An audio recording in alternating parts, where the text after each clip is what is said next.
Bonjour et bienvenue sur le site du podcast Histoire en série, créé et animé par Nicolas Charles et Johan Chanoir. Au programme, une analyse des séries d'hier, d'aujourd'hui et de demain par des spécialistes des questions mobilisées par nos shows préférés.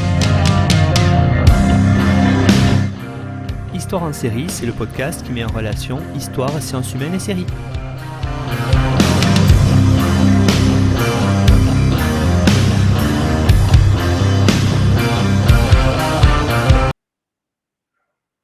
Bonjour à tous, bienvenue dans Histoire en série où je reçois aujourd'hui Thibaut de Saint-Maurice. Bonjour Thibaut. Bonjour Nicolas. Alors Thibaut, vous êtes philosophe, chercheur à l'Université Paris Panthéon-Sorbonne. Vos recherches portent sur les fictions sérielles et leurs enjeux esthétiques, politiques et moraux au sein du projet européen Démo-Série dont on a mis le lien sur la page de l'émission. Vous avez publié Philosophie en série, saison 1 et 2, publié en 2009 et 2010, et Des philosophes et des héros, publié en 2019 aux éditions First. En 2020, vous avez traduit et présenté 2 essais de la militante anarchiste et féministe américaine Emma Goldman sous le titre de La liberté des femmes aux éditions Payot. Et puis en 2018, vous avez fondé l'association Les Écouteurs et lancé le Paris Podcast Festival, le premier festival dédié au podcast natif en France, dont la 4e édition se tiendra à la Gaîté Lyrique de Paris, à Paris, du 14 au 17 octobre 2021. C'est pareil, l'adresse pour se rendre sur le site du festival est sur notre site internet. Donc depuis 7 ans, vous avez tenu aussi plusieurs chroniques sur France Inter et à la rentrée 2020, vous avez repris votre chronique La petite philo de la vie quotidienne dans l'émission d'Ali Rebéi sur le Grand Bien vous fasse tous les vendredis vers 10h45. Donc aujourd'hui, je suis ravi de vous recevoir pour évoquer une série française, une série qui a fait beaucoup parler d'elle, c'est Le Bureau des légendes. Alors peut-être Thibaut, pour commencer, est-ce que vous pourriez nous faire le pitch de la série et présenter à la fois les personnages, mais aussi peut-être pour rappeler à certains auditeurs ce que c'est la DGSE? Oui Nicolas, alors effectivement le Bureau des légendes c'est une série donc qui a été diffusée sur Canal+ depuis 2015 et dont la 5e saison a été diffusée donc au printemps 2020 et qui 5e saison qui achève un premier cycle. La question de savoir si ça va continuer, sous quelle forme, comment, pourquoi, reste un peu ouverte. Et le flou est un peu entretenu par la production, mais en tout cas, il y a bien un premier cycle qui s'est terminé avec ces 5 premières saisons du Bureau des légendes. Le Bureau des légendes, c'est donc une série diffusée sur Canal+, créée par Éric Rochant, le cinéaste Éric Rochant, qui avait précédemment travaillé en série sur la série Mafiosa, pour Canal+ toujours. Et le Bureau des légendes, c'est une série qui met les 2 pieds dans le monde de l'espionnage et du renseignement, puisque ce Bureau des légendes, c'est un peu le surnom du bureau des clandestins, des agents clandestins, au sein de la DGSE, donc la Direction générale de la sécurité extérieure, qui est en fait le service de renseignement français qui s'intéresse donc à la sécurité extérieure, donc à la sécurité des intérêts français à l'extérieur des frontières, et qui donc dans ce bureau des légendes, donc c'est le bureau des agents clandestins, c'est-à-dire qu'il y a à la fois donc les agents clandestins, les agents qui vont être infiltrés à l'étranger sous couverture, cette couverture qu'on appelle la légende. Et puis c'est aussi dans ce bureau là où il y a les officiers traitants de ces agents clandestins qui sont un petit peu qui sont appelés dans la série les veilleurs et qui sont un petit peu leur lien avec la boîte comme ils l'appellent, la DGSE, et qui permet donc d'avoir dans la série en tout cas la représentation donc de ce lien entre les infiltrés et les veilleurs. Alors, quand l'originalité peut-être de ce pitch de série, c'est que en fait, le spectateur de série ou le spectateur en général à propos de ces univers professionnels de l'espionnage ou du renseignement est habitué à ce que ces récits soient plutôt des récits d'action, au sens où alors il y a la grande série cinématographique de James Bond, plus récemment en série, des séries comme 24 heures chrono ou même un peu comme Homeland, sont des séries donc, qui se passent, des films dans ce monde de l'espionnage et du renseignement et qui sont plutôt des séries entre guillemets d'action dans lesquelles il y a une intrigue et que cette intrigue nécessite une intervention un peu musclée pour être résolue. Dans le Bureau des légendes, le point de départ, c'est que c'est un contre-pied à ce parti pris narratif. Le point de départ du Bureau des légendes, c'est au contraire ce qu'on pourrait appeler le renseignement humain, la collecte de renseignements humains, la manière dont des agents construisent un renseignement à récolter et à transmettre à leur hiérarchie. Et donc ça, c'est la première chose. Et la deuxième chose, c'est que il y a en un sens peu d'action parce que comme son titre l'indique, en tout cas dans la première saison, c'est un petit peu moins vrai dans l'évolution de la série, eh bien l'action en fait se passe au bureau, se passe derrière des ordinateurs, dans des salles de réunion, à travers des dialogues, à travers des échanges, des tensions entre les personnages. Et donc, d'emblée, en fait, cette série impose un récit singulier à propos de l'espionnage et du renseignement, et aussi une esthétique singulière à propos donc de cet univers-là. C'est d'ailleurs ce qui a frappé les critiques de série quand en 2015 ils ont eu à analyser la première saison. En fait, ce qui revient dans les articles qu'on peut lire et qu'on trouve encore en ligne de 2015, dans les articles, je sais pas, de Télérama, de Libération, etc., quand vraiment il y a cette critique de la première saison, ce qui revient à chaque fois, c'est la différence de rythme. Effectivement, les 2 premiers épisodes de la première saison du Bureau des légendes marquent une rupture de rythme. Et c'est important parce que ça veut dire qu'on entre dans un autre récit à propos de ces univers professionnels et que d'emblée, il s'agit d'expliquer au spectateur qu'il ne va pas être dans une fiction américaine dans laquelle, je sais pas, la CIA ou notre agence de sécurité jouerait un rôle prépondérant et où les agents sortiraient leurs armes à tout bout de champ pour intervenir sur le terrain et résoudre des problèmes internationaux. On n'est pas du tout dans cette perspective. Donc voilà, ça c'est le cadre. Et alors, comment commence la série? La série commence par le retour en France d'un agent infiltré, donc qui était sous légende, sous couverture, qui était infiltré à Damas, en Syrie.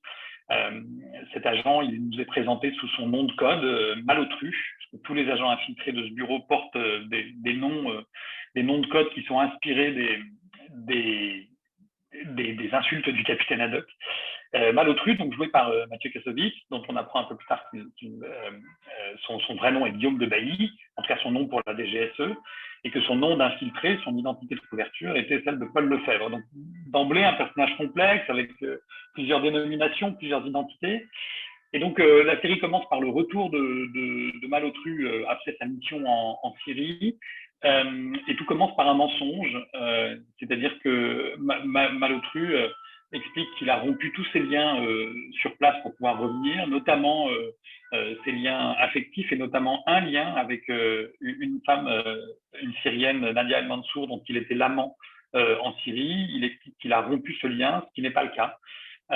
Et quand Nadia arrive à Paris, eh bien, il décide de se revoir. Et c'est le début donc d'une intrigue assez complexe au cœur donc des logiques à la fois géopolitiques et de renseignement qui vont ensuite se déplier sur les 3 premières saisons. Et puis 4e et 5e saison continuent de ce film et développent une intrigue un petit peu différente. En ce qui concerne les personnages de cette série, on a donc 3 types de personnages. Les personnages d'agents infiltrés, donc Malotru. Très vite, on fait la connaissance d'un deuxième personnage d'agent infiltré qui est une femme, qui est jouée par Sarah Giraudot, qui dans la série s'appelle Marina Loiseau, nom de code Phénomène. Et qui, elle, au moment où Malotru rentre, elle se prépare à partir. En tout cas, est en pleine formation pour essayer de se faire recruter par un institut de physique nucléaire en Iran et donc de devenir agent infiltré de la DGSE en Iran. Donc, le premier groupe de personnages, c'est le personnage d'agent infiltré. Dans le premier épisode, on apprend aussi l'existence d'un autre agent infiltré, Cyclone, qui est joué par Mehdi Nebou et qui est lui infiltré en Algérie et qui disparaît, se fait kidnapper. Et donc, une bonne partie de la première saison consistera à essayer de retrouver cet agent infiltré. Donc, première catégorie de personnages, les agents infiltrés. Deuxième catégorie de personnages, les officiers traitants, donc ceux qui travaillent dans ce bureau des légendes, avec donc le personnage d'Henri Duflo, joué par Jean-Pierre Laroussin, et qui est le directeur de ce bureau des légendes. Le personnage de Marie-Jeanne, qui est un peu son adjointe, qui va devenir un peu son adjointe, et qui est d'abord officier traitant, était l'officier traitant de Malotru, qui est joué par Florence Loirecaille. Et puis le personnage de Raymond aussi, autre officier traitant, l'officier traitant de Cyclone, c'est lui qui va perdre son agent au moment où il se fera kidnapper. Et puis parmi le personnel, donc aussi d'autres personnages comme Sylvain par exemple, qui lui est le responsable technique, un peu le geek du service, et qui introduit la dimension technique du renseignement au sein de ce bureau qui est principalement construit sur le renseignement humain. Et puis, alors il y a ensuite d'autres personnages un peu plus distants au sein de la DGSE, le directeur du renseignement, Mouna Gaufre, qui est joué par Gilles Cohen. Et puis, le troisième groupe de personnages, ce sont les personnages finalement contre lesquels ces agents vont devoir agir, ou vis-à-vis desquels ils doivent agir. Donc, par exemple, il y a ce physicien iranien qui est vis-à-vis duquel il faut que Philomène se fasse recruter. Il y a donc Nadia El Mansour, l'amante de Malotru. Ces personnages extérieurs sont souvent ceux qui, sont quasiment tout le temps d'ailleurs, ceux qui apportent à l'intérieur du bureau la dimension internationale. C'est vis-à-vis d'eux finalement on comprend que la DGSE s'occupe de questions géopolitiques et internationales, puisque finalement sinon on a affaire qu'à des personnages qui sont au sein de cette boîte, de cette DGSE, et qui donc eux sont plutôt des collègues. Voilà, il y a d'autres personnages qui entrent en scène à mesure que la série se développe, on y reviendra sans doute tout à l'heure. Mais pour terminer sur ce point, donc la singularité de cette série, c'est de proposer une description, une représentation d'un service de renseignement comme d'un univers professionnel. Qu'on va décrire, qu'on va presque inventorier pour le spectateur. Alors, c'est une rupture dans la manière dont les séries d'espionnage ou de renseignement se présentaient aux spectateurs, mais ça n'est pas une rupture dans le genre série globale, si on peut l'appeler comme ça. En fait, ça fait depuis une vingtaine d'années, ce nouvel âge d'or des séries, depuis le tournant des années 90, début des années 2000, que la série s'est révélée être un outil narratif particulièrement efficace pour précisément investir des univers professionnels qui étaient auparavant réservés à des experts ou des sachants ou des intronisés. C'est le cas de l'hôpital, c'est le cas des commissariats de police, des couloirs d'un palais de justice. On pensait par la série Engrenage, autre série Canal+, l'hôpital avec Urgence, avec Dr House, avec Grey's Anatomy même. Et on peut multiplier les exemples, le bureau des hommes politiques avec une série comme The West Wing par exemple, qui nous faisait entrer dans les couloirs de l'aile ouest de la Maison Blanche, au cœur de la fabrique du politique. Et moi, c'est un point que j'aime bien rappeler parce que il me semble que ces séries participent d'une sorte d'inventaire critique des lieux de pouvoir, des lieux de pouvoir et de savoir d'ailleurs, des lieux de pouvoir et de savoir de nos démocraties contemporaines. Et c'est d'emblée pour ces séries qui font ce choix-là une façon de donner aux spectateurs un certain nombre d'armes, de clés pour augmenter leur expérience de leur réalité politique et en fait, en les acculturant à tous ces univers réservés, leur permettre finalement de faire progresser leur jugement démocratique. Alors bien sûr, je ne suis pas en train de dire que toutes ces séries sont des documentaires extrêmement précis et cohérents sur les réalités qu'elles documentent. Ça, on en reparlera, c'est la question du réalisme, mais elles se présentent aux spectateurs comme des formes de réel de ces univers, et en tant que telles, elles participent donc d'une extension du domaine de la transparence démocratique. Et ça, je trouve ça assez intéressant, et c'est ce qui se passe avec le Bureau des légendes à propos de cet univers très singulier qu'est le renseignement, qui pendant bien longtemps et encore aujourd'hui sur plein d'aspects est resté dans l'ombre justement des institutions et des instances démocratiques. Et je trouve ça très très singulier que ce type de série essaye de pénétrer ces univers. Vous venez d'évoquer, Thibaut, quelque chose de très intéressant justement dans cette idée-là. C'est cette idée des séries sur l'espionnage que l'on a depuis quelques années, où on voit véritablement des séries, je pense notamment à Homeland par exemple, on voit l'action, on voit ce qui se passe sur le terrain, et puis alors là, c'est pas du tout pareil, et on voit vraiment une façon de filmer très spéciale qui fait l'un des succès de la série. Et justement, j'aimerais que vous me disiez peut-être comment le réalisateur Éric Rochant interprète ce monde de l'espionnage et présente aux spectateurs que l'on est ce qui a été pendant très longtemps le Saint des Saints, le secret, hein, la DGSE. Oui, alors c'est vrai qu'il faut faire un petit détour par la personnalité d'Éric Rochant, qui est donc un cinéaste qui, dans beaucoup de ses films, dans presque tous ses films, en tout cas, témoigne de cet intérêt pour ce monde de l'espionnage.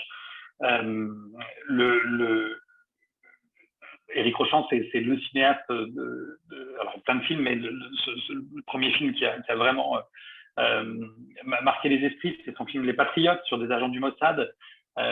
Éric Rochant, il a une passion pour ce monde de l'espionnage dont il parle souvent pour les livres de John le Carré, pour les films d'espionnage.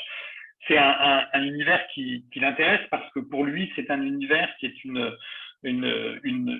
matière par excellence de fiction.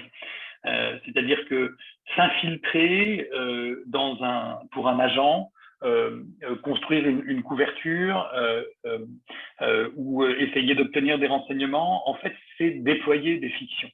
Les espions sont des maîtres S-fiction. C'est-à-dire qu'ils sont capables de produire en fait des fictions quant à leur identité, quant à leurs intérêts, quant à leur qualité personnelle, etc. Qui introduit du coup, dès lors qu'on raconte leur histoire, immédiatement une forme de complexité, une forme de réflexivité. Et Rochant, donc que ce soit dans Les Patriotes ou que ce soit un peu plus tard dans son film Mobius, s'intéresse à la dimension proprement génératrice de fiction du renseignement. C'est pas quelqu'un qui est fasciné donc par l'action, par l'espion agent tout-terrain, c'est qu'on n'est pas du tout dans la veine des James Bond. C'est pas non plus quelqu'un qui s'intéresse trop. Alors dans le Bureau des légendes, c'est une ligne qui progresse, hein, mais en tout cas, c'est pas au départ quelqu'un qui s'intéresse trop à la dimension technique, ces dimensions de technique de surveillance, voilà, on n'est pas dans ces épisodes de 24 heures chrono où il y a des écrans partout, des satellites qui se positionnent en 2 secondes et des ordinateurs capables d'aller chercher n'importe quelle information. Voilà. Cette infrastructure-là existe, on la voit, on la devine et on la voit même, puisqu'on la devine dans le Bureau des légendes, mais c'est pas le cœur du sujet. Le cœur du sujet pour Éric Rochant, c'est la fabrique humaine du renseignement et la manière dont le renseignement se repose sur des personnages avec leur vie, leurs émotions, leurs failles, leurs intérêts, leurs stratégies. Et donc, c'est ça qui a peut-être déstabilisé un petit peu au départ, c'est qu'on pensait que pour aller dans la continuité donc de James Bond, de 24 heures chrono, de Homeland, etc. Il aurait fallu faire une série bodybuildée et survitaminée à l'action. Et en fait, on a là un contre-pied. C'est-à-dire qu'on retrouve plutôt les films des années 70-80 inspirés justement de cette tension de la guerre froide entre services de sécurité qui essayent d'infiltrer des espions, etc. Et on retrouve en fait cette tension proprement humaine de la fabrique du renseignement. Quelque chose de très intéressant aussi dans ce que vous avez évoqué tout à l'heure dans la présentation de la série par rapport à justement la narration sérielle elle-même, c'est une certaine progressivité des saisons. On voit bien qu'il y a à la fois une évolution des différents ennemis qu'on identifie très bien, on va en reparler après, mais est-ce que vous pourriez peut-être, on va pas dire faire une présentation pour chaque saison, mais revenir un petit peu sur l'évolution de la narration et voir finalement qu'est-ce qu'on peut voir dans chacune des saisons du Bureau des légendes? Oui, alors la première saison, elle est intéressante parce que la première saison, on est au cœur de ce bureau et on va voir le bureau fonctionner. On va voir le bureau fonctionner parce que donc l'un des agents Malotru revient de mission et on assiste en fait à la difficulté de revenir de ce genre de mission sous couverture. On a été un autre pendant des années et on va redevenir ce que l'on était, mais est-on encore ce que l'on a été? Question métaphysique, mais qui est très bien traité dans la série, notamment avec l'intervention d'un personnage de psychologue qui doit venir justement accompagner le retour de ces infiltrés. Donc on a une première ligne qui est le retour de Malotru. On a parallèlement une deuxième ligne qui est la formation de Phénomène et son départ, tout le processus de recrutement qu'elle doit réussir pour pouvoir, elle, partir en Iran. Donc on en a un qui revient, une autre qui va se préparer à partir. Et entre les deux, on a donc cet infiltré Cyclone en Algérie qui, lui, est kidnappé. Et donc, en fait, ces trois lignes-là dans la première saison, elles montrent le bureau en train de fonctionner parce que, en fait, elles montrent trois modalités du lien entre le bureau, la boîte, le service de renseignement et ses agents infiltrés. Il y a sa capacité donc à l'accueillir de nouveau, sa capacité à maintenir le lien tout en la laissant partir pour Phénomène, et sa capacité à le retrouver quand il a disparu, quand on parle de Cyclone. Et donc, dans ces trois processus sont des processus qui sont essentiellement humains, c'est-à-dire qui sont essentiellement des questions humaines d'accueil, de formation et de soucis, de quête pour retrouver celui qui a disparu.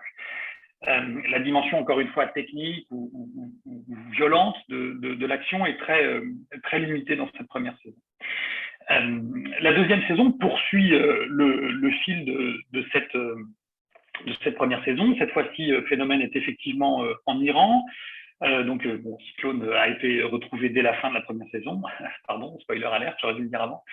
Quant à Malotru, il est dans la spirale en fait de son premier mensonge et se retrouve pris dans un jeu un peu vertigineux de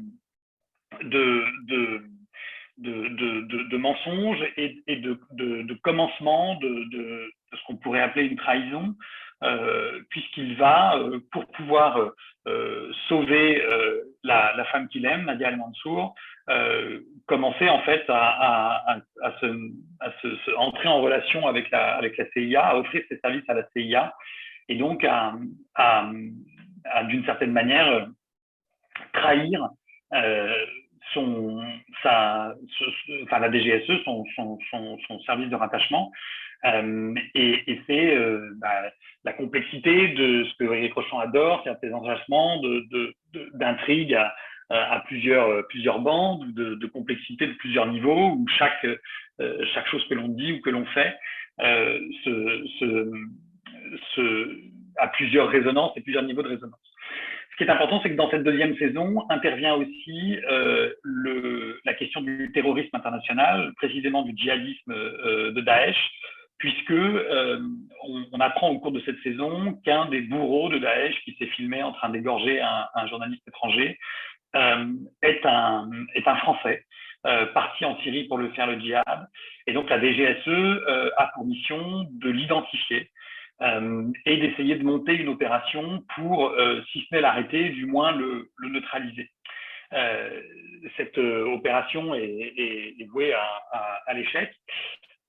Et c'est ce qui conduit à l'intrigue de la 3e saison, qui est peut-être la plus internationale de cette première partie du Bureau des légendes. 3e saison dans laquelle le théâtre des opérations est majoritairement donc la Syrie, puisque Malotru est parti donc à la fin de la 2e saison en Syrie pour essayer d'aller neutraliser donc ce bourreau, mais il a été donc arrêté par Daesh, il est détenu par Daesh, et se pose la question de savoir comment, pourquoi faudrait-il essayer de le récupérer, d'autant que on sait maintenant que Malotru a menti et s'est vendu aux Américains. De son côté, Phénomène, elle, agente infiltrée, donc qui est de retour d'Iran, et l'expérience iranienne a été assez violente puisqu'elle a été arrêtée et se pose la question de savoir si elle va continuer ou non pour la DGSE. Et donc cette 3e saison est très marquée par cette dimension donc internationale et notamment par le focus sur le djihadisme de Daesh en Syrie. La 4e et la 5e saison marquent une rupture, notamment parce que le directeur du Bureau des légendes, qui était joué par Jean-Pierre Daroussin, Henri Duflo, est mort et a été remplacé par Gigia, un nouveau directeur, ancien directeur de la sécurité de la DGSE, qui arrive donc au Bureau des légendes. Alors, au début, il n'est pas tout à fait directeur, c'est Marie-Jeanne qui est directrice et il va l'auditer. Ce qui est intéressant, c'est que la 4e saison commence dans une sorte de grand phénomène réflexif par le souci d'examiner ce qui a pu se passer pendant les 3 premières saisons pour qu'il y ait autant de dysfonctionnements dans ce Bureau des légendes et que Malotru se soit retrouvé kidnappé par Daesh, puis qu'il ait été récupéré, mais qu'il se soit de nouveau évadé, etc. C'est-à-dire que la série elle-même, en fait, c'est ça qui est intéressant, c'est qu'elle introduit une forme de retour en arrière, de réflexivité, de critique sur ce qui a pu se passer. Et donc, c'est une sorte d'invitation pour le spectateur à revoir ce qu'il a déjà vu, tout en interrogeant son attachement à ces personnages et son attachement à cette série, comme si le spectateur lui-même avait été finalement victime des tromperies de Malotru, puisque c'est le personnage auquel on est plutôt attaché et on se rend compte en fait qu'il est peut-être pas si attachant que ça. Et ce qui est intéressant aussi, c'est que avec cette 4e saison, un nouveau terrain de jeu géopolitique entre en scène. C'est le terrain de la Russie et notamment des activités de déstabilisation des démocraties occidentales de la Russie à travers donc le cyberespace ou dans le cyberespace.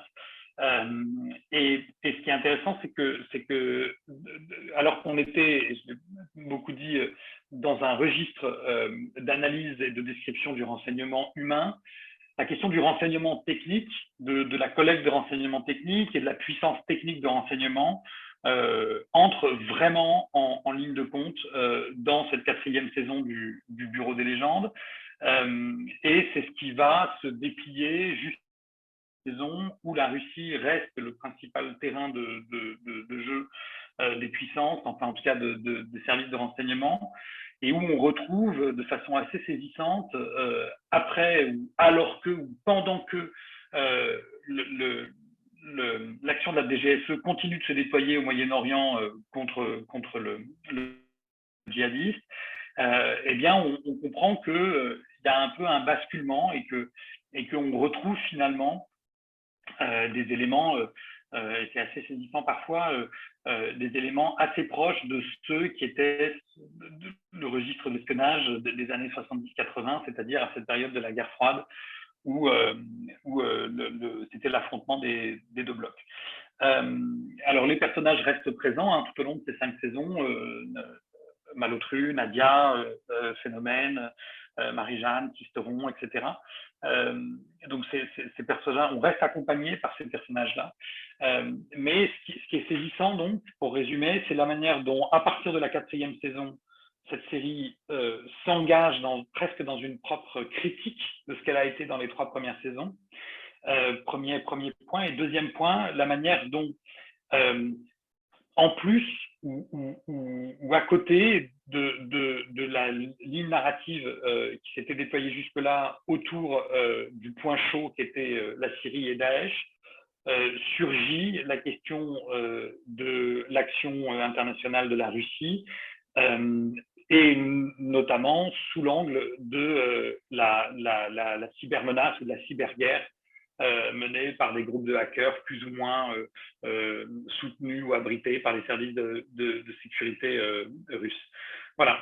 Et donc, on a une série qui, de ce point de vue-là, donc progresse évidemment dans son récit, mais ajoute ou augmente finalement à cette description du fonctionnement d'un service de sécurité. Une première saison qui est très interne finalement, puis saison 2 et 3 qui nous emmènent sur le terrain extérieur du terrorisme djihadiste, et saison 4 et 5 qui ajoute encore un nouveau terrain qui est celui de la menace russe. Vous venez d'évoquer, Thibaut, quelque chose d'intéressant justement dans le bureau de légende, c'est l'idée que on a véritablement affaire à des hommes ordinaires, hein. C'est-à-dire que on a souvent l'image dans les séries de super-héros, vous l'avez dit, de James Bond qui manipulent la technologie. Là, on voit finalement que à travers le bureau des légendes, c'est presque des monsieur tout le monde, des anonymes qui sont en première ligne. On va le voir pour surveiller, pour protéger leurs concitoyens, et qui le font de façon complètement, on va dire, clandestine quelque part.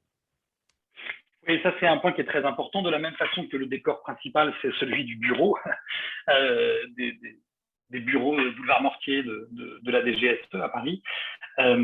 Les personnages, aussi bien dans leur statut narratif que les acteurs qui ont été choisis, etc., sont des hommes et des femmes ordinaires, au sens où ils n'ont pas les qualités extraordinaires des héros traditionnels du renseignement ou de la sécurité.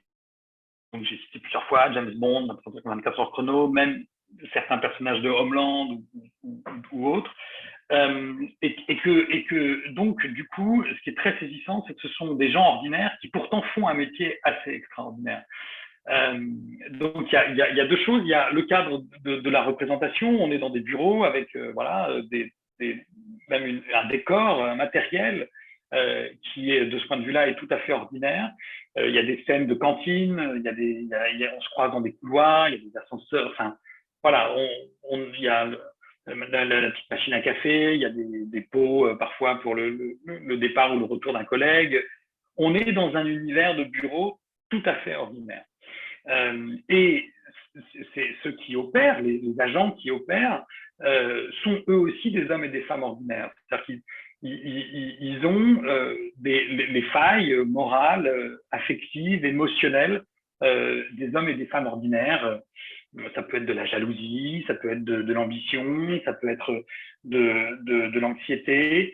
Il y a une scène que j'aime beaucoup je crois que c'est dans la saison 3 où Marina se prépare à partir. Donc Marina, agente infiltrée, qui a été agente infiltrée en Iran et dont la mission s'est terminée de façon un peu brutale.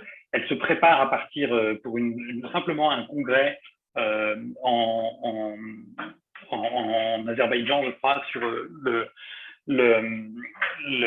les questions de tectonique et d'implantation nucléaire, parce que c'est sa spécialité. Et en fait, elle est dans l'aéroport, elle va à la salle d'embarquement et elle va faire une crise d'angoisse aux toilettes, ce qui fait qu'elle rate son avion. Et voilà en quoi est-ce que les personnages, par exemple, présentent donc ce caractère d'ordinaire.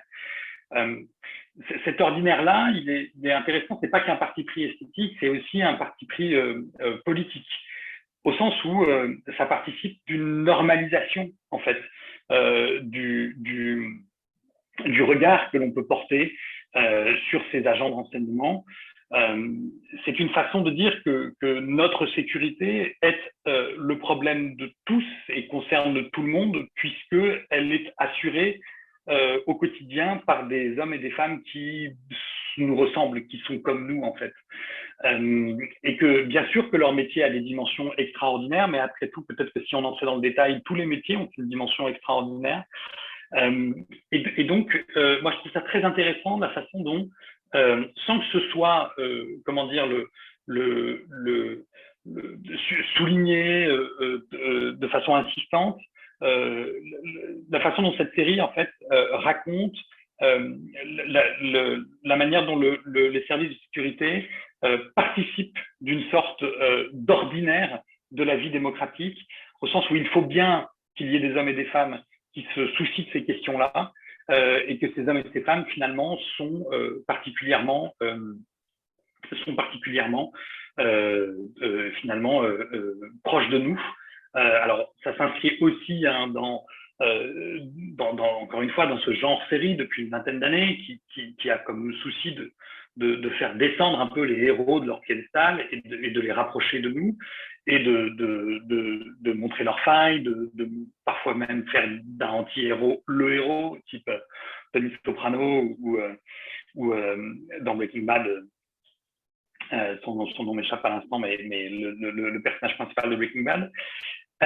Et donc, de ce point de vue-là, le Bureau des légendes s'inscrit dans cette continuité de nous proposer des héros ordinaires, simplement des agents ordinaires de métiers extraordinaires. Ce qui est amusant, c'est que cette représentation et la popularité de la série a eu un grand effet dans la réalité, notamment du point de vue du recrutement, puisque la DGSE a depuis donc la diffusion de cette série voit les candidatures pour les postes qu'elle a de disponibles augmenter de façon spectaculaire. Et notamment, c'est documenté, hein, c'est un point qui est documenté, je veux dire précisément, notamment en raison de l'effet de cette série et de la manière dont cette série raconte les métiers du renseignement.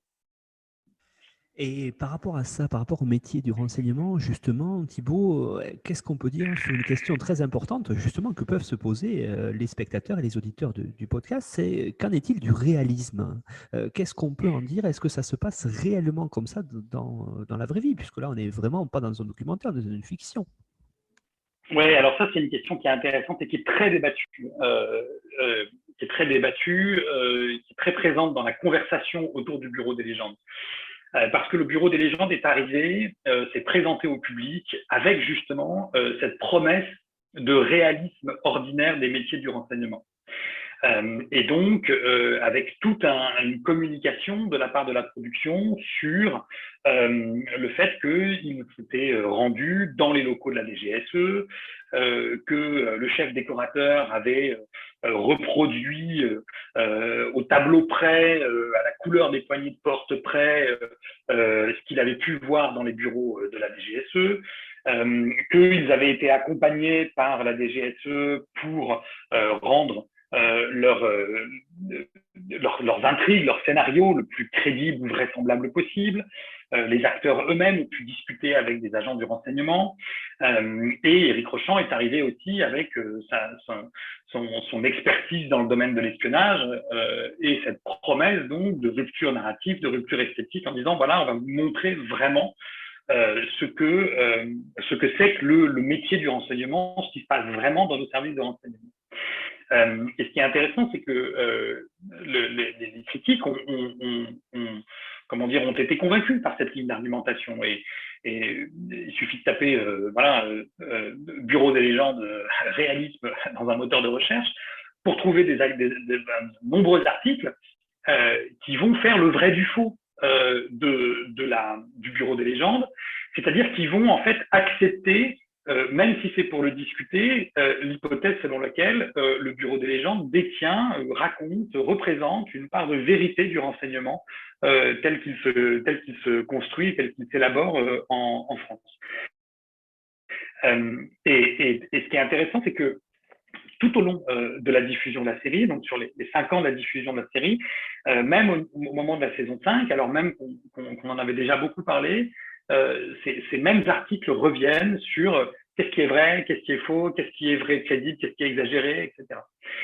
En fait, il me semble que ça, c'est très intéressant à observer parce que ça veut dire que la question de savoir si une fiction est réaliste ou non, c'est une question qui est infinie, qui multiplie les confrontations de méthodes autour de la définition du réalisme, etc. Donc, au fond, la question de la réponse à cette question me paraît assez peu essentielle à produire.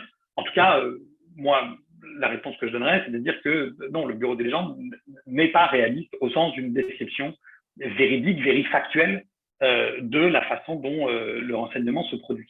Et je ne suis pas le seul à le dire, c'est-à-dire que les spécialistes du renseignement eux-mêmes, Yves Trottignon, par exemple, dans son livre Politique du secret, Regard sur le Bureau des légendes, édition PUF, qui est une analyse des 3 premières saisons de la série, explique bien que ça ne se passe pas comme ça. Voilà, que la représentation qu'on a du renseignement dans le Bureau des légendes n'est pas conforme à la réalité, ne serait-ce que parce que, et on le comprend bien, pour des questions de fiction précisément, la série ne nous fait pas entrer dans le détail de l'organigramme de la Direction générale de la sécurité extérieure, avec la distinction des différentes directions ou sous-directions, sous-services, sous-bureaux, etc.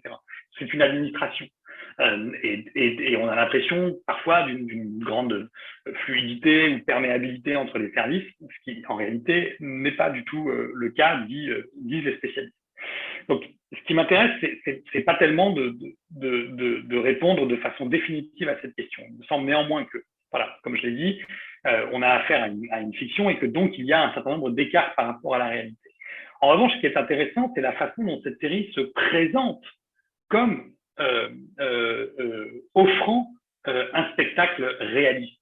C'est-à-dire la manière dont, finalement, cette série vient combler un manque. Et il le comble de façon si habile qu'on a l'impression qu'il le comble vraiment. C'est-à-dire que nous manquions de représentations susceptibles de nous convaincre quelles étaient la réalité à propos du renseignement. Pour le dire autrement, quand on regarde James Bond, le spectacle est très divertissant, mais comment dire, on sait bien, on comprend bien que ça n'est pas exactement comme ça que les services de renseignement fonctionnent. Et en fait, ce n'est pas ce qu'on demande à cette fiction. On demande à cette fiction de nous divertir, de raconter d'une certaine manière l'affrontement entre le jeu politique des géopolitiques des superpuissances ou des puissances, mais on ne lui demande pas une description réaliste du travail des services de renseignement. Ce qui est intéressant, donc, c'est la façon dont le Bureau des légendes a réussi finalement à montrer suffisamment patte blanche, j'ai envie de dire, pour occuper cette place de l'image manquante à propos du renseignement. Et ça, à mon avis, elle le fait. Pourquoi? Précisément par rapport à ce qu'on vient de dire sur l'ordinaire de la représentation du travail et des hommes et des femmes qui y travaillent. C'est-à-dire qu'il me semble que le réalisme du Bureau des légendes, alors même que on peut faire un vrai du faux et avoir une grande liste de faux, c'est pas comme ça que ça se passe. C'est un réalisme, ces effets de réalisme du Bureau des légendes tiennent principalement, à mon sens, au fait que on est dans un univers esthétique et narratif ordinaire, dans lequel en fait on peut projeter un certain nombre d'outils de compréhension. Le spectateur peut se projeter sur ce qui motive l'action de l'un ou des autres, et que donc au fond, aujourd'hui, le Bureau des légendes constitue pour l'ensemble des spectateurs qui l'ont vu et plus largement pour la société française, constitue cette représentation réaliste du travail du renseignement, et en un sens, c'est tant mieux, quand bien même elle n'est pas véridique. En un sens, c'est tant mieux parce que ça permet de combler ce manque et d'avoir de quoi discuter précisément de ce que fait ou de ce que pourrait faire ou de ce qu'a fait ou de ce que devrait faire un service de renseignement. Et en ça, c'est une sorte de progression d'extension du domaine de compétence de la conversation démocratique. Le problème de la conversation démocratique, c'est que tout le monde doit pouvoir y prendre part, égalité des conditions, mais que pour qu'elle puisse avoir lieu, il faut qu'elle puisse avoir lieu à partir d'expériences communes. Or, il y avait des domaines qui restaient étrangers à la possibilité d'une expérience commune. Et pour le dire autrement et prendre une analogie, Urgence, la série médicale Urgence, 15 saisons, millions de spectateurs à travers le monde, voilà, une sorte de rituel à la fin des années 90, au début des années 2000 pour grand nombre de spectateurs en France, est une série qui, quand elle est vue par des médecins ou par des urgentistes, est une série qui peut être tout à fait disqualifiée du point de vue de son réalisme. Les urgentistes sont capables de dire, bah non, c'est pas exactement ça, là, c'est pas le bon traitement, c'est pas comme ça qu'on pose tel ou tel geste médical. Néanmoins, elle a permis donc de procurer un grand nombre de situations et d'expériences à un public non spécialiste et de faire que on peut, à partir d'elle, davantage parler des questions et des enjeux liés donc à la prise en charge de la souffrance, à l'institution hospitalière, à la souffrance du personnel hospitalier, etc. Et il me semble que c'est pareil pour le Bureau des légendes.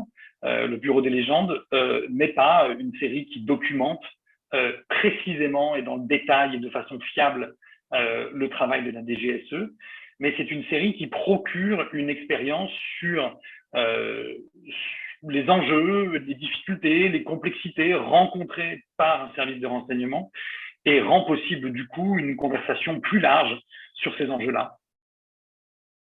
Thibaut, j'aimerais maintenant qu'on voit le théâtre des opérations parce que c'est très intéressant là aussi de voir comment le réalisateur a collé véritablement à l'actualité presque, j'allais dire, puisqu'on est sur les 3 premières saisons sur le Moyen-Orient.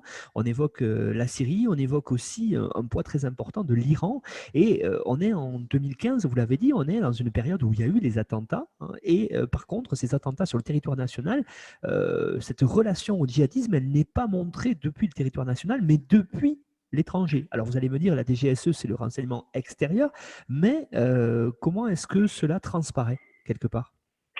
Oui, alors ça, c'est une sacrée question. Effectivement, c'est une série qui est donc diffusée au printemps de 2015 pour sa première saison. Donc, évidemment, toute la première saison a été diffusée, tournée, écrite, tournée, montée, etc., post-produite avant les attentats de 2015. En revanche, le tournage de la deuxième saison, les attentats de novembre 2015 ont lieu en pleine deuxième saison. En plein tournage de la deuxième saison. Ce qui est étonnant, c'est qu'il n'en est pas fait état dans la série. C'est-à-dire que la deuxième saison du Bureau des légendes, diffusée au printemps 2016, n'en fait pas état, alors même qu'elle a été tournée pendant les attentats de 2015. Et la troisième saison, avril 2017, n'en parle toujours pas, alors même qu'elle a été cette fois-ci écrite après les attentats de 2015. Alors c'est une question et de ce point de vue-là, on peut dire qu'elle n'est pas encore résolue, puisque aucune fiction aujourd'hui à la télévision n'a représenté les attentats de 2015. La seule, si ce n'est représentation, du moins évocation de façon un peu suivie, c'est celle que la série En thérapie, diffusée sur Arte ce printemps, s'est autorisée, c'est-à-dire de faire que ce traumatisme des attentats de 2015, ce choc des attentats de 2015, était présent donc dans l'histoire des personnages qui venaient se confier à leur psy. Mais il n'y a pas eu à la télévision française de représentation fictionnelle de ces attentats de 2015. Et de ce point de vue-là, le Bureau des légendes, qui peut-être aurait pu être un bon candidat, ne l'a pas été. Alors, plusieurs raisons, peut-être, pour expliquer cela. Je n'ai pas la réponse définitive, mais la première raison, effectivement, c'est que la DGSE s'occupe de la sécurité extérieure. Et que donc, la façon dont la DGSE investit ce sujet, c'est de s'occuper, en fait, de Daesh, mais en Syrie. Et même de poursuivre la traque des djihadistes jusque dans leur fuite, jusque dans les camps de réfugiés. C'est le travail d'un agent de renseignement qu'on voit aller dans les camps de réfugiés après la défaite de Daesh pour s'assurer que des djihadistes français dont on pense seraient susceptibles de pouvoir revenir en France et commettre des attentats, s'assurer qu'ils soient neutralisés arrêtés avant.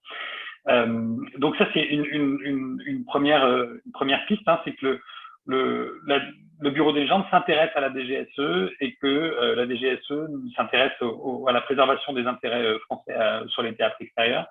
Mais je trouve ça assez singulier de remarquer que c'est peut-être une série qui aurait, si ce n'est dû évoquer ces attentats, peut-être du moins y faire un peu référence. Et c'est une fiction qui, de ce point de vue-là, c'est difficile, hein, mais n'a peut-être pas pris toutes ses responsabilités, si tant est qu'il y ait des responsabilités à prendre, hein, bien sûr. Mais c'est effectivement quelque chose qui est un peu surprenant. Ce qu'on peut dire aussi, pour autant, c'est que c'est une série qui, d'une certaine manière, s'attache à faire la pédagogie de comment on a pu en arriver à 2015. Moi, je suis frappé quand je vois et que je revois les 3 premières saisons du Bureau des légendes. Je suis frappé en fait de tout ce que cette série m'a appris et continue de m'apprendre finalement sur la guerre en Syrie.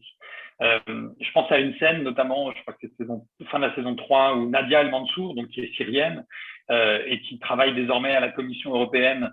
Il y a une sorte de poste auprès des réfugiés, mais dont on attend en fait qu'elle organise des discussions entre toutes les parties du conflit syrien pour essayer de trouver une solution diplomatique. Et à un moment donné, il y a une grande carte de la Syrie dans son bureau. Et pendant peut-être 4-5 minutes, en fait, elle fait quasiment une leçon de géopolitique de syrienne pour comprendre, en fait, pour donner à comprendre aux spectateurs français, finalement, la complexité de cette guerre et finalement la raison pour laquelle Daesh a pu s'implanter en Syrie et faire de la Syrie la base de son projet terroriste. Et donc, de ce point de vue-là, c'est une série qui participe à la compréhension de la complexité du terrorisme djihadiste. Voilà. Donc, les choses sont pas complètement tranchées, mais disons qu'il est effectivement surprenant qu'il n'y ait pas d'évocation de ces attentats de 2015. Et pour autant, la série, finalement, trouve une certaine manière d'apporter de la complexité et de la connaissance dans la compréhension de ce phénomène. Il y a, par contre, Thibaut, dans les saisons 4 et 5, on change de paradigme, on change quelque part d'ennemi, entre guillemets, on se retourne vers la Syrie. Là aussi, hein, il y a une certaine actualité par rapport à cela, hein. On se souvient bien de ces saisons-là qui sont tournées un peu plus tard, et on se souvient du rôle, par exemple, de la Russie dans l'élection américaine entre Trump et Hillary Clinton, avec ce rôle important des cyberterroristes russes. Et ça, c'est au cœur de ces saisons-là, 4 et 5. Oui, absolument. Et c'est intéressant parce que, en fait, alors je ne suis pas spécialiste de relations internationales et de géopolitique, hein, mais il me semble, ce que j'ai pu comprendre, mais comme en simple citoyen lecteur de journaux, que un des facteurs, un des éléments en tout cas de la prise de conscience du retour entre guillemets de la Russie dans le jeu des superpuissances, c'est précisément la manière dont la Russie s'est comportée en Syrie ou vis-à-vis de la Syrie. Et de ce point de vue-là, la série, en glissant donc de ce théâtre d'opérations extérieures à celui de la Russie, propose une lecture de l'équilibre géopolitique du monde qui me paraît assez pertinente. Il est vrai que la Russie, comme la Chine sous certains autres aspects, est redevenue aujourd'hui une puissance menaçante pour ce qu'on pourrait appeler le bloc occidental, notamment dans la manière dont elle investit le cyberespace et dont elle investit le cyberespace pour y mener le combat, plus que la discussion, hein, le combat sur la manière dont le cyberespace détermine le jeu de la conversation démocratique. Et ça, c'est quelque chose qui arrive dans la série, effectivement, à partir de la saison 4. Alors, notamment apporté par le personnage de Gigia, qui a été un ancien agent infiltré en Russie et dont on comprend qu'il porte avec lui tout l'héritage de la guerre froide, mais de façon singulière. Et ce qui est intéressant, c'est que pour le coup, c'est de façon singulière et en même temps de façon partagée avec l'autre grande série, en tout cas parallèle sur le service de renseignement qui est Homeland, qui elle aussi, à partir de la saison 7 et 8, donc les 2 dernières saisons, prend ce virage russe. La dernière saison, quand même l'épisode final de Homeland, voit ce personnage, Carrie Mathison, qui avait lutté contre le terrorisme djihadiste, la voit finalement continuer son travail d'agent de la CIA, mais cette fois-ci en Russie, presque infiltré en Russie. Et donc, le Bureau des légendes suit un peu le même chemin. Il faut dire aussi, il faut mentionner, je pense à ce moment-là, autre série d'espionnage qui partage beaucoup de points communs avec le Bureau des légendes, alors même qu'on est dans un contexte tout à fait différent. C'est la série The Americans, qui raconte donc l'infiltration d'agents du KGB dans la société américaine des années 80, comme à travers en fait une famille ordinaire, voilà, un papa, une maman, 2 enfants. Et The Americans, diffusée donc dans ces années 2015-2020, elle aussi finalement agit comme une sorte de piqûre de rappel de ce qu'a été l'affrontement bloc occidental-Russie de la guerre froide. Et c'est comme si cette série nous disait que cet affrontement n'est peut-être pas tout à fait terminé. Et donc, je trouve ça intéressant de voir que des séries qui, elles, voilà, se saisissent du contemporain, nous conduisent finalement à porter notre attention sur l'action de la Russie, qui se trouve présentée aujourd'hui, mais c'est un diagnostic qui est partagé par le monde du renseignement comme étant une menace réelle et sérieuse. Alors, j'ai une petite question qu'on n'a pas encore évoquée ensemble, Thibaut, dans cet entretien. C'est, on a évoqué le réalisme de la série, on a évoqué potentiellement aussi les relations géopolitiques internationales qui transparaissaient de la France dans cette série-là, mais on n'a pas évoqué quelque chose. Alors, c'est une question sur la production de la série, vous allez me dire. Quel a été finalement, s'il y en a eu un, peut-être, rôle de la DGSE dans l'écriture de cette série? C'est une question qui a fait aussi couler beaucoup d'encre et qui est passionnante parce que effectivement, le Bureau des légendes a été présenté comme étant une série écrite, si ce n'est en collaboration avec la DGSE, c'est-à-dire pas la DGSE qui a tenu la plume, qui a écrit les scénarios. Du moins, c'est une série qui a été écrite avec la connaissance de la DGSE. La DGSE savait que cette série était écrite, qu'il y avait des contacts réguliers avec la production, et certaines situations, certaines lignes narratives ont pu être discutées. Comme je disais tout à l'heure, il y a eu des visites organisées, il y a eu des agents qui ont été consultés. Et donc, la DGSE a, de ce point de vue-là, participé à la production de cette série. Sur ce sujet précis, mais sur l'ensemble de la série, mais sur ce sujet précis, je voudrais mentionner l'excellent travail de ma collègue au sein du projet Démo-Série à Panthéon-Sorbonne, Pauline Blisten, qui a, notamment dans sa thèse, mais dans ses articles que l'on trouve en ligne, aussi justement étudié cette collaboration entre équipe de production et services de renseignement. Elle l'a fait entre la production du Bureau des légendes et la DGSE, mais aussi entre la production de Homeland et la CIA. Ce travail est passionnant, remarquable et comporte tous les éléments de réponse à cette question. Donc, ce que je peux dire est évidemment puise à ce travail. Donc, il y a des relations de collaboration. Il y a au sein du ministère de la Défense, une direction qui s'occupe précisément de recevoir et d'accompagner des projets de fiction et donc de mobiliser les bons consultants, le bon matériel, les bons décors aux besoins. En fait, ce que ça décrit, c'est que ça décrit en fait la manière dont aujourd'hui la fiction a été identifiée comme étant finalement comment dire, un interlocuteur possible. C'est-à-dire que pendant très longtemps, les services de renseignement ne participaient pas à la production de ces fictions au motif que ce sont des services secrets et que les services secrets ne recherchent pas particulièrement la lumière sur leur action, même si cette lumière est toujours un peu fictionnalisée, romancée.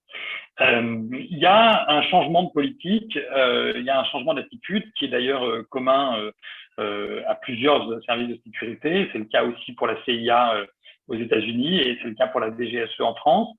Il y a un changement d'attitude qui consiste à être davantage ouvert, à se prêter davantage à la collaboration sur ces projets. Pourquoi ? Eh bien, pour une raison simple, pour en faire en fait un élément de communication.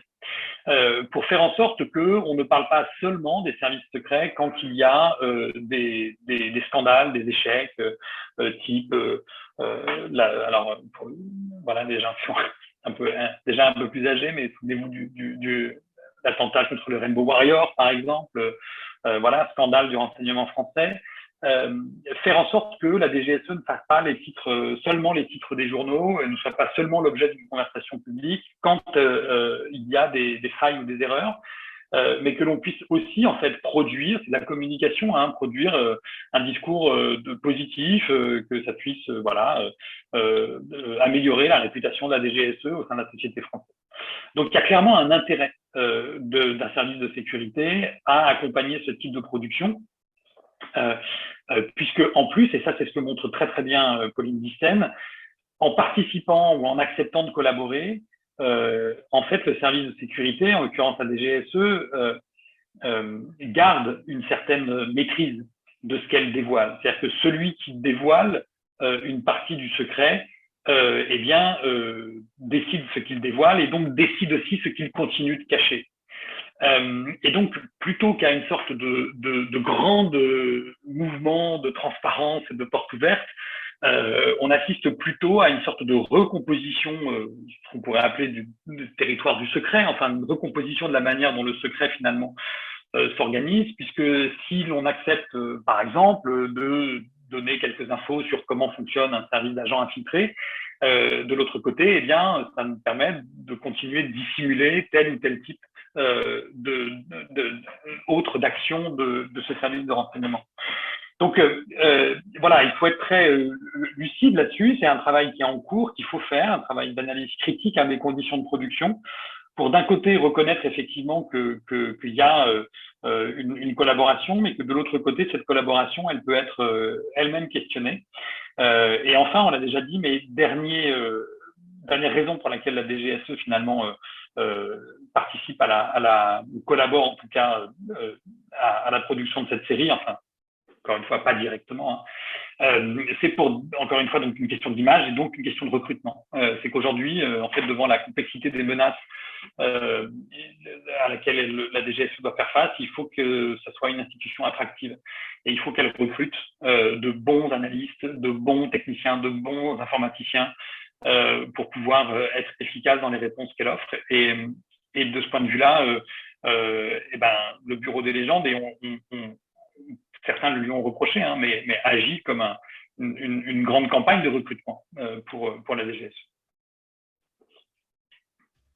Thibaut, on termine souvent les émissions dans l'histoire en série par se poser la question de la réception de la série, parce que c'est quelque chose de très important aussi d'essayer de comprendre comment les séries sont vues et sont perçues par les spectateurs. Alors j'avais deux questions à vous poser dans ce cadre-là. La première, c'est, vous avez essayé d'y répondre déjà un petit peu plus haut dans l'entretien, mais plus en avant, est-ce que vous pourriez vraiment me dire, là vous venez de dire une réponse, peut-être aussi, c'est une opération marketing pour la DGSE, mais c'est une série sur l'espionnage, pourquoi faire finalement ? Alors, c'est une question qui m'intéresse beaucoup et sur laquelle moi je travaille justement au sein du projet Démo-Série, qui est d'essayer de comprendre l'effet de ce type de série qui mettent en scène les coulisses, en tout cas qui se présentent comme mettant en scène les coulisses du renseignement dans des sociétés démocratiques, dans lesquelles normalement voilà, la transparence du pouvoir, la publicité des actes du pouvoir sont des principes fondamentaux. L'hypothèse que je développe, qui est encore au stade d'hypothèse, mais l'hypothèse que je développe, c'est l'idée selon laquelle ces séries, en fait, participent d'une forme de restauration de la confiance en la capacité de nos démocraties à assurer la sécurité de sa population. Je m'inspire du travail du sociologue anglais Anthony Giddens, dans son livre et de son livre Les conséquences de la modernité, dans lequel Anthony Giddens montrait à la fin des années 90 comme les démocraties occidentales étaient confrontées à une crise de confiance qui était pour lui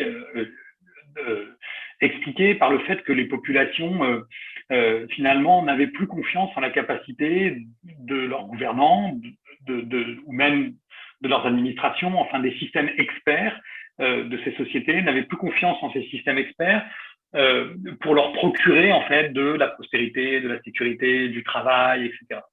Il y avait une sorte de décrochage.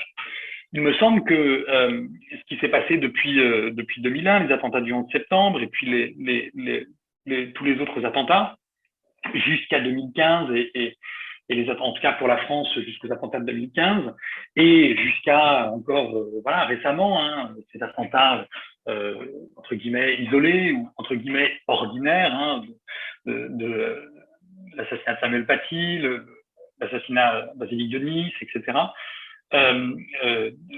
Sont susceptibles d'entraîner une sorte de deuxième crise de confiance à propos des démocraties sur une question de sécurité.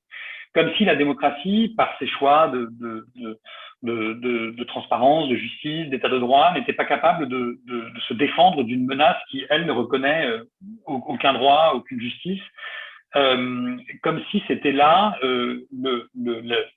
l'expression de la vulnérabilité de ces démocraties ouvertes, incapables finalement de traiter un problème comme le terrorisme ou, si on continue dans la lignée de ce que nous proposent ces séries, les menaces aujourd'hui, par exemple, de déstabilisation des démocraties par la Russie ou par la Chine, etc.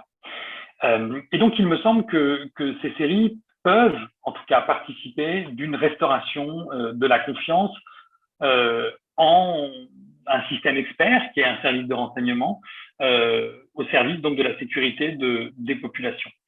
Alors, cela étant dit,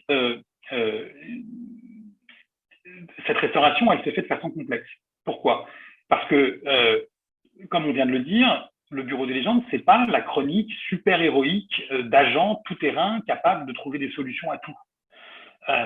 C'est-à-dire que dès la première saison, il y a un agent qui se fait kidnapper, il y en a un autre qui ment, il y en a un autre donc on assiste à la formation pour se faire recruter. Enfin, voilà. Et tout au long de la série, il y a un certain nombre d'échecs, des agents qui se font tuer, des opérations qui n'aboutissent pas, des recherches qui n'aboutissent pas. Donc, je ne suis pas en train de dire que le Bureau des légendes est une sorte de fiction de propagande qui met en scène la réussite permanente et absolue des services de renseignement français et que donc c'est la raison pour laquelle on doit leur faire confiance. Non, ce qui m'intéresse et ce qui est précisément l'hypothèse dans laquelle je travaille, c'est que précisément cette restauration de la confiance, elle peut se faire et à mon sens, elle se fait d'autant plus que les histoires qu'on nous raconte sont les histoires d'hommes et de femmes qui ne réussissent pas toujours, mais qui au moins ont essayé. C'est en ça que c'était important. On a parlé tout à l'heure de montrer des hommes et des femmes ordinaires en train de faire un métier ordinaire. C'est que, en fait, ça participe d'une représentation de la réalité du travail effectué. Et que donc, nous pouvons continuer d'avoir confiance parce qu'il y a bien des hommes et des femmes qui affrontent au quotidien cette complexité, qui se chargent au quotidien de notre sécurité, mais effectivement, dans un univers tellement complexe, tellement incertain, que oui, ils ne peuvent pas réussir à tous les coups, voilà. Mais que, en fait, il ne faut pas prendre la contingence de l'attentat terroriste comme étant la conséquence d'une faille des services de sécurité. Mais c'est plutôt précisément la tâche à effectuer. Voilà, donc il me semble que ces séries qui mettent en scène les services de renseignement, elles peuvent participer, du moins elles tentent de participer, je pense. Elles peuvent constituer de ce point de vue-là une ressource pour rassurer, pour restaurer une forme de confiance dans la capacité de nos démocraties contemporaines à affronter cette question de la sécurité des populations vis-à-vis du terrorisme international ou du jeu géopolitique des puissances du monde. Et encore une fois, j'insiste, ce qui est important, c'est qu'elles ne le font pas en nous montrant un peu comme le font les fictions de super-héros, qui, elles, ont une sorte d'autre rôle, hein, et qui, à chaque fois, se terminent bien, entre guillemets, enfin, le plus souvent, dans ces grandes franchises Marvel, DC Comics, etc. Les super-héros, eux, restaurent l'ordre. Et à la fin, la ville est détruite parce que le monstre a été terrible, mais en tout cas, il est mort et on va pouvoir recontinuer à vivre. Ces séries, elles sont un peu plus complexes. Elles nous apprennent que le problème est complexe, qu'il est traité tous les jours par des gens qui travaillent et qu'au fond, on va peut-être pas le supprimer, mais on va pouvoir peut-être continuer de vivre tout en y faisant face. Dernière question, Thibaut, par rapport à la réception, justement, encore une fois, c'est qu'est-ce qu'il en est de l'exportation de cette série? C'est une série très franco-française, vous l'avez dit, sur la DGSE. Comment est-ce qu'elle est exportée à l'étranger? Et puis, est-ce qu'il y a de prévu peut-être des adaptations qui permettraient de développer cette série sur à la fois peut-être d'autres sujets ou vers d'autres pays, par exemple? Oui, ça c'est intéressant parce que en raison de tout ce qu'on a dit au début hein, sur la situation très interne au service de renseignement français, à la situation très très très locale, aux enjeux très locaux. Hein. Voilà, on est dans les bureaux de la DGSE. On aurait pu se dire finalement que cette série très franco-française, en réalité, c'est une série qui a été très très très très très largement exportée dans plus de 100 pays. Voilà, le titre anglo-saxon, c'est The Bureau, et qui a voilà, une très forte audience hein, dans plein de contextes différents. Parce qu'à chaque fois, du coup, les réceptions sont un petit peu différentes. Peut-être que ce qui intéresse moins une audience non française, c'est peut-être pas tant finalement le fait d'entrer dans les arcanes de la DGSE, mais plutôt justement la construction du renseignement humain. Donc ça, c'est une chose, c'est une série donc, qui est très exportée et c'est intéressant de comprendre que ça n'est pas parce qu'elle est très inscrite dans un contexte national qu'elle ne peut pas s'exporter. Et d'un autre côté, c'est une série qui connaît effectivement des adaptations. Les Américains, par exemple, ont non seulement pu voir donc The Bureau, donc le Bureau des légendes, parce que ça a été acheté et diffusé aux US, mais ils vont bientôt pouvoir voir l'adaptation américaine, dont le titre, en tout cas, de travail jusqu'à présent, c'est The Department, et qui va là aussi donc situer cette fois-ci l'action dans un service département d'agents infiltrés des services de renseignement américains.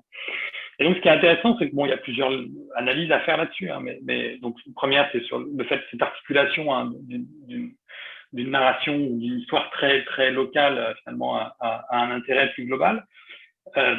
Mais c'est aussi le fait que pour tous ceux qui étaient inquiets de la capacité de l'industrie créative française à fabriquer des séries qui puissent être non seulement exportées mais adaptées, on a un exemple avec le Bureau des légendes d'une série qui part à la conquête du monde en quelque sorte, un peu à la manière de la façon dont les séries israéliennes ont beaucoup inspiré certaines séries américaines et des adaptations étrangères.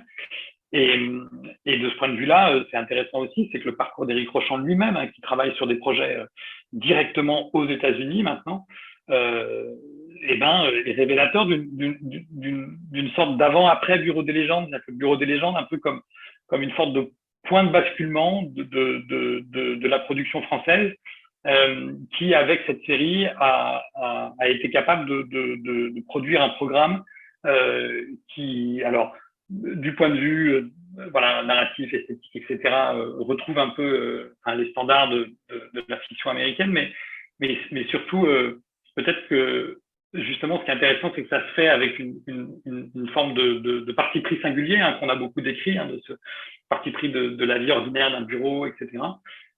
Et que c'est peut-être ça aussi la patte française, ou en tout cas l'apport français sur ce sujet. Thibaut de Saint-Maurice, merci pour cette évocation avec nous du Bureau des légendes, donc une des séries phares de ces dernières années en France. Alors pour celles et ceux qui voudraient aller plus loin, vous avez fourni, comme tous les intervenants et intervenantes du podcast, une bibliographie indicative que l'on retrouve sur notre site internet histoireensérie.com à la page de cette émission-là. Et puis si vous voulez continuer à évoquer avec nous cette série-là, vous pouvez retrouver notre actualité sur Twitter, sur le fil @histoiresérie ou notre groupe Facebook, donc Histoire en série, pour nous poser des questions et continuer à discuter ensemble. Vous avez fourni aussi un résumé de l'émission que l'on retrouve sur notre partenaire nonfiction.fr, où vous pourrez retrouver en même temps les liens pour aller écouter le podcast vers toutes les plateformes où l'on peut le retrouver, ainsi que sur YouTube. Merci Thibaut pour cette émission et puis à bientôt, j'espère. À bientôt, merci Nicolas.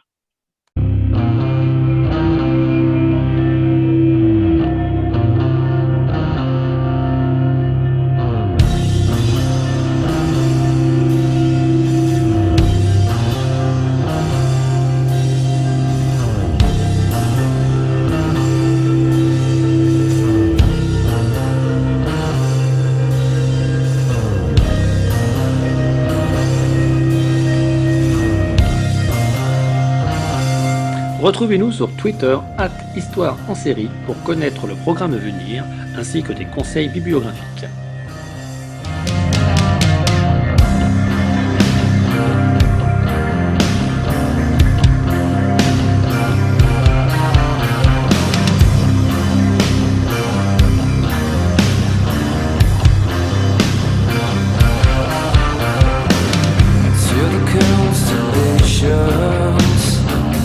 Trouble launches to clear. Such a beautiful planet populated by a stranger animal.